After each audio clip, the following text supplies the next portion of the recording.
in California, make America great again, baby. Let's go. All right, so back here, we got some information, and I'm gonna go through it with you. Should I buy a home? How? Why? How do I pick my agent? What's going on with the Trump changes? And what I got to tell you right now is everything's looking good. The last 2 years we've been on pause.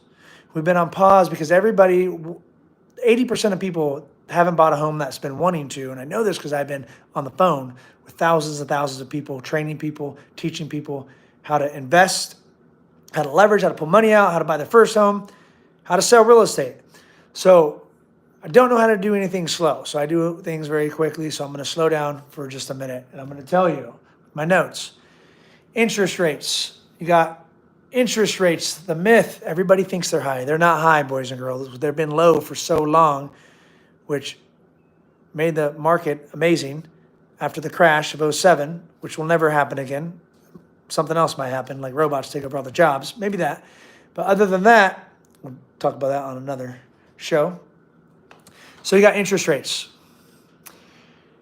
The national average interest rates are 9.2% throughout history. So they're 6.5 to 7. They are good. Go buy a home. Number 2, inventory. Inventory is lower than it's been in a long time. It's under 3 months supply after rates went up 4%. 6 months or less is a seller's market. Therefore, when's a buyer's market? It can be both. It can be a seller's market and a buyer's market because there's no inventory and prices aren't going to get any cheaper. Which I had a comment the other day. I wish home prices came down 20%, then I'll buy. Well, why don't you get 20% better and go buy a home? Because they're not getting cheaper. Things are going to get harder. So you're either going to get better or you're going to get worse.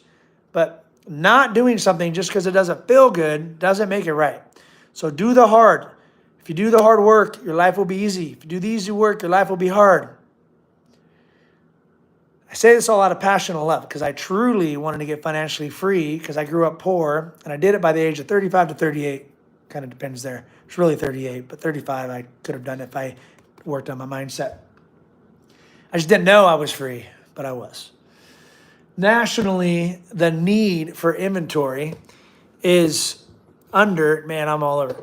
The national need for inventory went from a 1 million home shortage up to a 7 million home shortage. What does this mean? They're not building them as fast as we need them to. However, with the new president, what I'm hearing is they're going to speed that up. I don't know how long that's going to take, but they are going to make the process easier.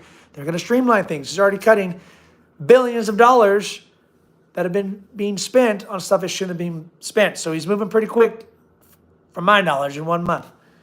So with that happening, that'll help. But right now, home builders are not building because of the time frames. It's taking too long, so they're not building fast enough, which is why they have an interest list. So the economy, how's the economy? Well, guess what? It can't get worse than it was the last 2 or 3 years with rates jumping up overnight. Inventory printing trillions of dollars. So we made it through that. So the economy is getting better.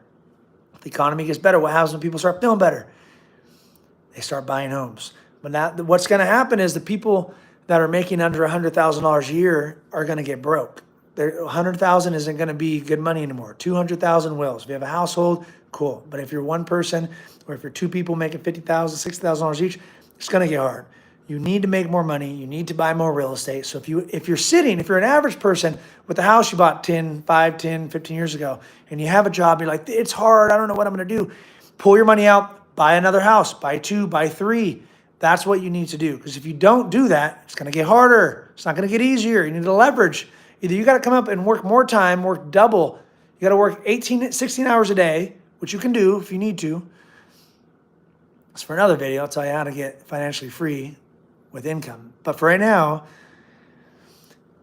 if you're working a lot and you're sick and tired of things going up, if you're sitting on equity and you're not buying a home, it is the dumbest thing you can do.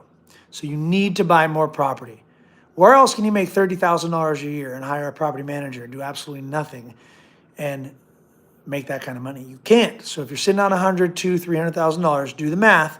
You can duplicate yourself with every home that you buy.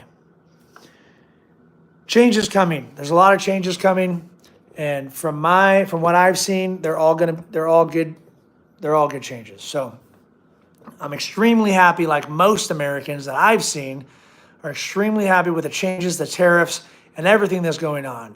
I've heard from people, I've been talking to more and more people about this. Wearing the hat helps. And some people have told me things like, well, if they raise tariffs, then things are going to go up. Inflation is going to go up. Inflation is going to go up, but it's not, because if they raise tariffs, then other countries, we're going to start building things here, which will make it better for everybody here instead of outsourcing it, which means the economy here is going to get better, and other countries are going to get cut off if they don't pay it. So there's been countries, I think it was, China, charging us $200 and we weren't charging them anything. Or I can't remember now, it's been a minute. But basically, there was countries charging us way more than we were charging them. And what he's doing is making it to where it's even. Whatever they charge us, we charge them. Pretty fair, pretty fair. So I don't know about you guys, but comment anything you see, good or bad, that's coming. Not just emotionally, your feelings, but actual logical thoughts. Please share. I would love to hear them. And make sure you guys subscribe, smash the subscribe, comment, and stay tuned for more information. And if you're looking to get trained on real estate or get educated, if you want to learn more than what your agent knows, if you're from not in Fresno and you're not working with me, actually I can sell you home anywhere in California, Arizona, Texas, pretty much all over, because the broker I'm with I have partners all over the U.S. So if you need anything at all, make sure you guys reach out, connect, and we'll see you on the next one.